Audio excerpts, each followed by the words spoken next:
The New York Yankees lose game 2 in the World Series to the Los Angeles Dodgers 4-2. This is the Pinstripe Postgame live show. I'm Ryan Sampson, the host and producer of the show. He's Greg Joyce, the Yankees beat writer. We're here to break down and react to what the Yankees were really unable to do in this one. Again, the offense falls flat, got quiet. Not until that ninth inning where they try to put a rally there at the end. But Greg, initial thoughts here. Yankees dropped the second straight game of this series. Down 2-0. Got to go back to the Bronx. It's looking dire right now, Greg, for this Yankees squad trying to win this 28th World Championship. Yeah, it was a rough one tonight. Definitely a different feeling than last night's game, I think. The entire game was just totally different, but same result. Like you said, they're going back to New York down 2-0. Yoshinobu, Yamamoto totally, completely had their number. As you said, they had one hit going into that ninth inning, which I thought the ninth inning they put together their best at bats of the night. Go figure, right? Guys, yeah, I mean, throughout the night, Yamamoto was pretty much in complete control, and a lot of quick counts. Which there's that balance to be struck between kind of taking those heavy at bats, but also trying to be aggressive. But I mean, Yamamoto was just in complete control, kind of similar to the game he had in the Bronx in June, which was obviously without Soto, and Soto was the only damage against him with that solo home run tonight. And then the Yankees nearly kind of cracked Blake Treinen there in the ninth inning, weren't able to do it, but just not nearly enough offensively. Carlos Rodon had a tough night. Yeah. Gave up that back-to-back home runs in that third inning, but just you're not going to win many games when you have one hit going to the ninth inning. Yeah, so there's a lot to talk about here, Greg, with this offense. Boone decides not to change anything in this lineup after we saw last night.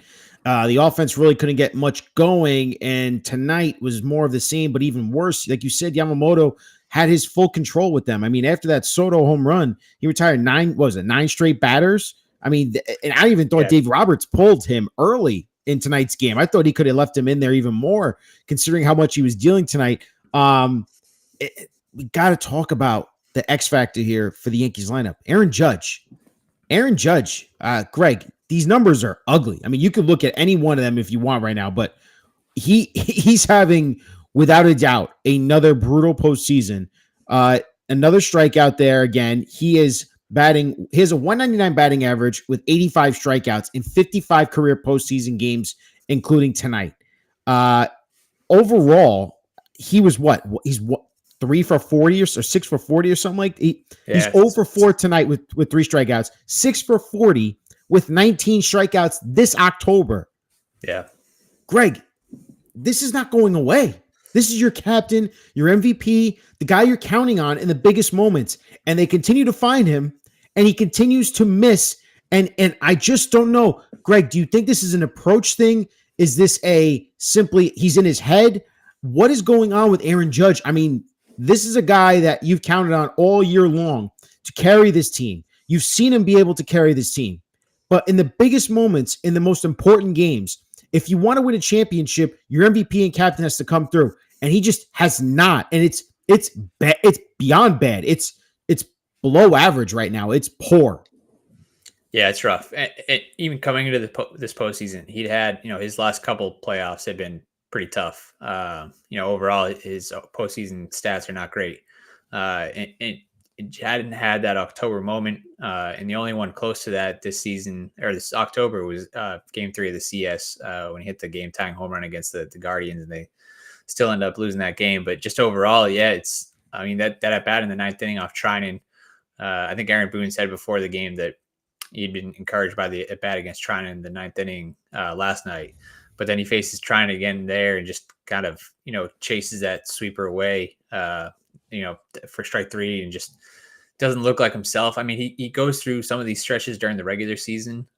We saw it in April this year, and we saw it a little bit late, and I think it was late August into early September when he had that homerless drought where he kind of, takes a week or two and just not looking like himself, and then he snaps into it and hits 5 home runs in his next however many games. But in these pressure packed series, you don't have that time to get that runway to kind of turn it around. And I think as the drug, or as the slump goes on, maybe that the pressure to kind of deliver there kind of builds. And, he's a guy that always talks about passing the baton and giving it to the next guy. But at some point they need him to kind of carry his weight, just because, Stan had another, he had that hit in the ninth inning tonight that kind of kept it going, and Right. they were able to get that run across. But then you look at what they eventually load the bases that inning, but Judge strikes out for the first out, and that's just it's a huge out. And I think a lot of these struggles have come in the first inning too.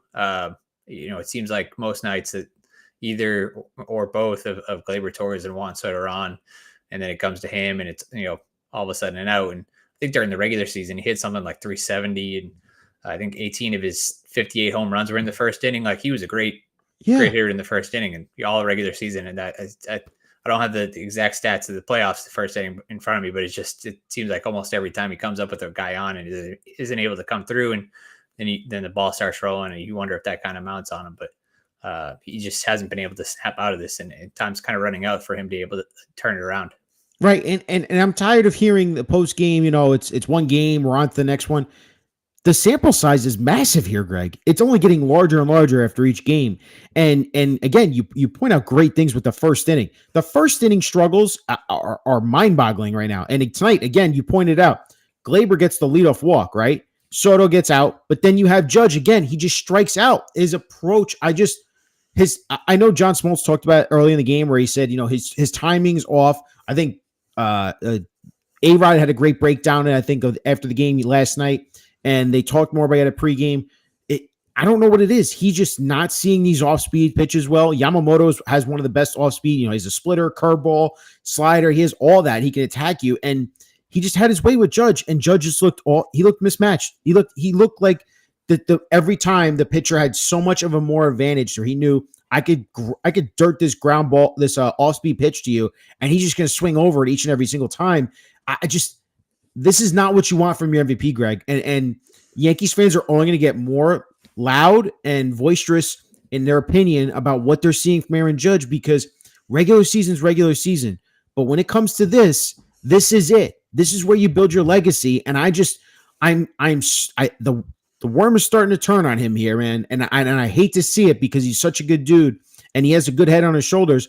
He doesn't seem cut out for this postseason right now. Yeah, you mentioned the crowd reaction. I was wondering that tonight. I mean, we saw it back in 22. I think it was the DS, maybe the CS, when he's coming off hitting 62 home runs and had a couple of games there without a hit, and he was getting booed at Yankee Stadium. And he's talked about that a couple of times since then. He remembers that stuff. And if he strikes out in his first at bat Monday or whatever, doesn't get a hit, you wonder how long it takes for the grumble, the booing to start. It seems like it's kind of headed down that path again, but. I mean, like I said last night, he has one simple way of changing it, and that's starting to come a big moment, a home run to give him a lead, anything. I mean, it's just so much of that is that first inning where if you take that lead, you give your pitcher some breathing room, and we saw it so much during the regular season where it's just getting a lead in the first inning and it can be huge, not just for the offense to kind of settle in, but your pitcher, everything changes, and they haven't been able to do that very often this postseason, and a lot of that starts with Judge. It seems like he's just missing a lot of pitches, chasing a lot of pitches below the zone, the off speed just below the zone. It seems like the pitching at this time of the month, it's uber focused on how to attack guys, and it seems like opposing pitchers kind of have the book on him right now, and it's up to him to make the adjustment. But like you said, it's kind of running out of time here. He really is. And like we said, Yankees lose 4-2, game 2, World Series, down 2-0 in the series now. Greg, how massive was blowing that game 1 now? I mean, this seemed like we knew game 2 was going to be tough because you're not sure what you're going to get at Rodon, which we could talk about here in a little bit. But the opportunity the Yankees blew in game 1 and the decisions that Boone made are going to be magnified even more, considering now you're in a 2-0 deficit and you're going home to play 3 games, and you have to win. You have to win. You cannot lose at home turf here. It just seems like that game 1 was just such an even bigger missed opportunity now, considering how game 2 went for the Yanks. Yeah, it's hard not to think about that throughout the night tonight. If they just played a little crisper game last night, it's a totally different series. If you're totally different feeling, at least if you're going home 1-1 as opposed to down 2-0. They had, game one's they should have won that game. You get Garrett Cole going 6 innings, 1 run. You have to win that. And, you have a couple 1-run leads late, not able to hold it on. Like we talked about last night, giving them the extra 90 feet. Good team like the Dodgers is going to take advantage of that. And then, Boone leaves himself open for second guessing with some of his decisions there, pulling Cole early, going Nestor Cortez over Hill. And of course, Hill comes in tonight in a different situation, but some of, same part of the lineup. And I think it was 4 up, 4 down. And it feels like a sick joke, Greg. I mean, he came in and he got Freddie Freeman off and 1 out or 2 pitches. Yeah. Kind of knew that was going to happen the second, right? Saw that it was Hill coming in. You kind of figured he was going to, just because that's kind of the way it goes here. Who knows how it would have gone last night in that situation, but imagine having Nestor Cortez in a 4-1 game could have gave you maybe an inning or 2, in a game where you don't have as much pressure on you compared to last night in the situation. Right. I mean, he's on the roster for that situation last night where it's, he's going to face that lefty lane at the top of the lineup. So it's a rough landing spot, but if you're getting added to the World Series roster, you're going to get thrown in a big spot no matter what. But yeah, it was tough not to think about what if when you see Tim Hill do that today. Obviously, different spot, different situation, but he was pretty quick and efficient against that part of the lineup. He really was. Let's talk about this offense besides Judge. Until that 9th inning, Greg, we both mentioned the 1 hit for the Yanks. You're not going to win. Like, you're not going to win having only 1 hit in the game, and that 1 hit's just a home run. This offense right now, Greg, is struggling to say the least. It kind of carried over a little bit from that Guardian series. They were living and dying by the long ball. They were, the home runs were saving them in these games, and they're not able to collectively put together string hits, get some doubles, get some singles, move guys over, get walks. It's just not coming together right now, Greg. And I don't know if there's an instant solution here. Is it changing the lineup order? How does the Yankees offense get right here before game 3? Yeah, it's pretty stark, especially when you're facing the Dodgers, who, the depth of that lineup is showing itself, 1 through 9, really. They're putting together some tough at-bats, and it feels like this Yankees lineup, after you get through Soto and then Stanton, 2 batters later, it kind of falls off there, and there's, some room there to kind of pick up some quick outs. And, I thought Anthony Volpe, it looked so, really good through the first 2 rounds, has been pretty quiet these first 2 World Series games, had that at bat in the 9th inning tonight again, where he's able to, has a chance to do some damage. And, it's that off speed away, just goes chasing at that, right. He was chasing. That was in the other batter's box, man. Right. I mean, that was, he was swinging automatically on that thing, no matter what. Hadn't seen a ton of that in the playoffs. That happened a lot. I feel like during the regular season, the off speed outside that gets him chasing. It kind of, that was the first time I feel like we've kind of seen that. And obviously it's in a big moment. But yeah, just like you said, Yamamoto's in control with the splitter and, getting a lot of guys chasing quick outs and everything. But it was a rough one there. Talked about Jazz Chisholm, last night looked a little bit better. He wasn't, he had the single in the 9th inning to kind of, but he was 0 for 3 to that, to your point. He was not hitting well. I mean, the whole lineup, Rizzo 0 for 1, got hit by pitch, twice tonight. And then he had a walk. Yeah. Anthony Volpe 0 for 4, 2 strikeouts tonight. Wells 0 for 3, gets pinch hit in the 9th inning there.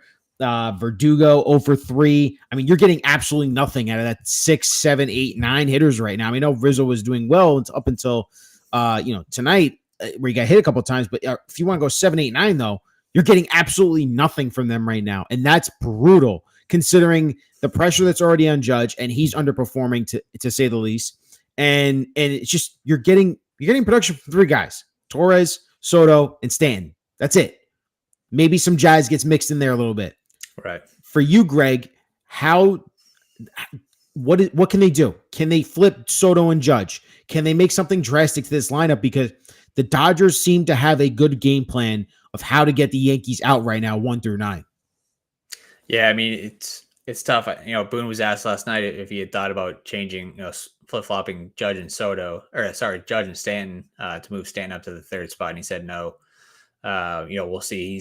There's been other times this year where he'll say no, and then a couple of days later, given a different situation, so he'll switch up the lineup. It'll be interesting to see what he does on Monday. But I mean, if you're looking at the bench, I mean, I guess you could get Oswaldo Cabrera in there somewhere, but it's tough. You kind of have to go with the guys that got you here. You just need them to get going. But if you're looking for the bench for help, I mean, those guys, like Jason Dominguez hasn't had an at bat all postseason, I think. Trent Grisham hasn't even seen the field. So it's like, Jose Trevino, maybe if they're facing a lefty starter, but it's Walker Buehler on Monday, and then they go a bullpen game for game 4. So, it's kind of slim pickings there on the bench in terms of who, can kind of help you out. I think they just need these guys to, that you've shown that's capable of doing it, but it's, the first 2 rounds, obviously, I think a lot of the, there's going to be questions about, was it just kind of a, just beating up on the AL Central with the Royals and Guardians, and which both of them had tough pitching staffs, the Royals with their rotation, the Guardians with their bullpen, but they were able to wear them down. But, through these first 2 games here, they just haven't gotten enough. 1 for 6 with runners in scoring position today. So that's 2 for 14 in the World Series. And it's 15 for 86 in the playoffs, which just continues to be a huge bugaboo for them. They didn't have a ton of situations like that tonight until the 9th inning, but just kind of seems to keep following them. After they were pretty during the regular season, they were pretty good with runners in scoring position and situational hitting and stuff like that, but just haven't been able to carry that over into the postseason. Well, I mean, Greg, could they flip Soto and Judge so you can get a lefty righty? You get the lefty in between Judge and Stanton. Because you see how the Dodgers can line up. You could walk Soto, attack Judge with your best righty, and Stanton with your best righty reliever if you need to, or if you have a righty starter like Buehler and Yamamoto, it's easier for them to get past those 2 because it's righty. I'm just trying to think of like how do you spice this thing up a little bit? I mean, can you move Jazz down and move Rizzo up? Can you? I don't know. Like Wells is like unplayable right now, but they have to play him because to your point, like what are you gonna do? You gonna play Torino? No, he's worse defensively than he is Wells. Like this is what you have. It's tough because when Wells got going, late summer, having him in the cleanup spot just kind of changed the whole thing. Because like you said, they were able to have that full balance, right left throughout the lineup. And now when you bat Stanton cleanup, that kind of goes missing a little bit. So you're able to have some of those righties attack the top of the lineup and lefties attack the bottom.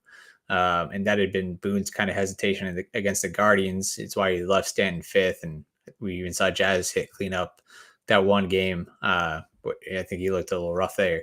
But now he's had Stanton clean up these first 2 games, and it's you kind of see the lanes kind of formulate there for the Dodgers to kind of attack with their best relievers. Now they get an off day tomorrow to kind of rest the bullpen, and they've used their high leverage guys, but they've had success so far. So I think late in the season somebody asked Boone about potentially bumping Judge up to second. I think it was during the homer drought, moving Judge up to second, having Soto behind him for protection. He said he said no, but it didn't totally close the door on it. I don't know if you go that direction for game 3, but they like the consistency of the lineup of knowing where they're at. But at this point, you kind of have to consider all options here to kind of get some kind of a spark. They have to. I mean, you have to. You're down. Your backs are against the wall, and you're going home to the Bronx. That crowd is going to be on edge, to say the least. I mean, you are hanging on by a thread here. That game 3, if you lose, you can't lose game 3. If you lose game 3, it's over. The series is over. Kaput. No chance you're coming back 3-0. I don't know, Greg. It's frustrating to watch this offense just struggle and not be able to put together good at bat after good at bat until the 9th inning, where it just ultimately didn't work out for you. The Carlos Rodon part of this, 3 home runs tonight, tied, I believe it was David Wells and David Cone, or no, it was David Wells and some other pitchers. I saw that he, giving up tied record for giving up 3 home runs in his start in the World Series game. I mean, again, Carlos did not have that fastball location. He couldn't elevate it. Teoscar Hernandez made him pay for it. Freddie Freeman made him pay for it. The Tommy Edman home run was a nice hit, but overall, Rodon couldn't even get through 4 innings tonight, and you had to go to your bullpen again. Again, the Dodgers get to see all these guys. It's not good enough from Rodon. Yeah, like you said, the fastball. I mean, I think all 3 home runs were against the fastball, and then in that 3rd inning, they had 4 straight hits. They were all on the fastball. So all of a sudden, jumped on that, and heading into the series, you can kind of see, give the Yankees rotation the edge just because they had 4 starters compared to the Dodgers 3. But if one of those starters is only going 3 1/3 innings, that kind of throws that advantage out the door, because then you're having to cover all of that with your bullpen. And like you said, the Dodgers see that again. So, it's the Dodgers still have a bullpen game coming up, but the Yankees' next 2 starters, Clark Schmidt, they've kept a tight leash on him. So, at most 5 innings maybe. And then same with Luis Gil. So in game 4. So at this point, it's the Dodgers have gotten, I mean, Flaherty pretty much matched Garrett Cole in game 1. And then Yamamoto had a huge hand over Rodon tonight. So that's a rough one for Carlos. He's kind of been hit or miss here in the postseason. Hasn't had that fastball. I mean, I think it was against the Guardians. He had it. But tonight, it's just, you could see the Dodgers kind of just jumping on it, whether that's mislocation or just kind of knowing that was going to, he mixed in some sliders, I think the second time through the lineup, but just not enough, and another short start for him. And, that matters in a series like this, where the more you see the bullpen, you would think the more success they have. And it's a rough, besides obviously the offense was the biggest issue, but when you have a starter only going 3 1/3, it's not a good recipe for success. No, and this was something that the Yankees, you would hope they had the advantage for in the World Series, the starting pitcher advantage, right? You were hoping Cole and Rodon could give you 2 stellar starts, considering that the Dodgers were throwing, Yamamoto's his first time in the playoffs, first year in the majors, and, they have Flaherty, and then they have Walker Buehler, who's coming back from injury, and he's trying to build himself up here, and he's not having a good year by any means. You're supposed to have the advantage here, and it's been all Dodgers' advantage in starting pitching. Credit to the Dodgers. Their starters have been way better. The Yankees' offense, the other, has been putrid, to say the least, besides Soto and Stanton and Torres. Greg, for you, as we head into game 3 here at home in the Bronx, what are the keys here? I mean, how do the Yankees win? I know they're going up against Walker Buehler. We talked about the lineup. You pointed out Clark Schmidt. Is it him? Is it a combo of him and the lineup have to get something going here? Because, again, I cannot stress this enough. Everyone at Yankee Stadium is going to be on edge in the Bronx on game 3. Yeah, it seems like one of those games where they have to take an early lead or have some kind of action early. Because like you said, I think that crowd is going to be a little angsty. And if it's 0-0 first couple innings, or the Dodgers take a lead first couple innings, you can just imagine what that reaction is going to be like, and kind of the crowd getting on the team. And so it seems like one of those games where they got to come out, and whether it's taking advantage of that traffic that they've had in the first inning and not been able to cash in, or whether it's Aaron Judge coming up with a big swing in that first inning, just something to kind of snap them out of it, kind of change the feeling around it. Because you saw it a little bit tonight in the 9th inning. All of a sudden the at bats were there, and they're getting traffic, which is just like way a little too late. And just, it seems like they just need one of those sparks to get ahead. They've fallen behind both nights here, which they've been able to, they're able to come back in game 1 and get some leads. But it's got to start with the guys that got you here. And obviously Soto has been able to come through. Stan's been able to come through, but obviously the missing piece there is Judge. It seems like he's got to be able to turn around in game 3 and deliver a big moment early, or kind of do something to kind of get, turn things around. Because like you said, the longer it goes without him having a big hit or contributing there, it could get into an ugly situation, I think, in the Bronx. It really could. Jazz Chisholm speaking in the post game right now. He said, asked about what he's seeing from Aaron Judge at the plate. He said, we're all a little bit anxious. In the first 2 games of our World Series in our career, you're going to go out there and be a little bit anxious. I think that's obvious. And I said that from even yesterday. You could see it in Aaron Judge's at bats. He looks anxious. He looks off, like he just isn't timing up the pitch as well. He's not seeing it. And I just don't know if the approach is there right now. And the results are clearly not working out for the Yanks. Greg, one final thing before we wrap this up. The Shohei Ohtani thing, we have to talk about this. Sliding into second base. We heard someone translate the Japanese. He was saying that he said he popped his shoulder out, or he thinks he popped his shoulder out. I don't know if that's confirmed yet.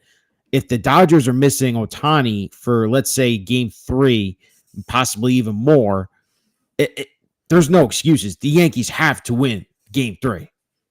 Yeah, I mean, that kind of almost got lost. I don't know about lost, but just the game was kind of in hand at that point, and then all of a sudden tries to steal second base, and it seemed like a hush fell over Dodger Stadium. Kind of worried about him. So we'll see what we have here in the next couple hours, in the next couple of days, but didn't look good. Just the way seemed to be not trying to move his left arm there. I know John Smoltz said on the broadcast that when he was pitching, there was 1 year where he, I think, popped out his non-throwing shoulder 13 times. He said so. I guess there's always a chance it's that, but it didn't look good for Ohtani. He kind of had a quiet night offensively tonight. The Yankees were able to keep him in check, but if obviously from a baseball perspective, you hope he's back in there for the Dodgers in Game 3. But if he's not, the Yankees have to be able to take advantage of that. And still a pretty deep lineup, but obviously you take that piece away, and it's one less guy that you have to worry about. And at least for Clark Schmidt, it's a big piece you don't have to worry about, right? Yeah, right. So we'll see what kind of updates we have here. Yeah. And what it looks like. But yeah, that was a huge moment there, and trying to steal a base, and obviously Austin Wells made a nice throw on it to be able to get him, but it's kind of a freak play. It didn't look like anything in the moment too serious, and all of a sudden he's not able to get up. So be interested to see what the update is there. Well, Dave Roberts is speaking right now. He says that the Shohei Ohtani injury he suffered was a left shoulder subluxation. I can't even say this word. Subluxation. And the Dodgers are encouraged by his strength and range of motion. He will receive testing tomorrow. So it sounds fancy word for dislocation. I think. I feel like a lot of teams use it, but so it sounds encouraging early on, I guess. But and it says his back shoulder when he's hitting. So I would think that could help him out. But let's see what we have. We will. Anthony Rizzo speaking post game. The biggest thing is if we win that game Monday, the pressure goes to the other side. You make that a series. He says, I have full confidence in us. We're just going to go win on Monday. Greg, I'm trying to keep confidence here a little bit, but it's tough right now. This is it. Down 2-0. This is not a good West Coast trip for the Yanks to start this World Series. It's funny.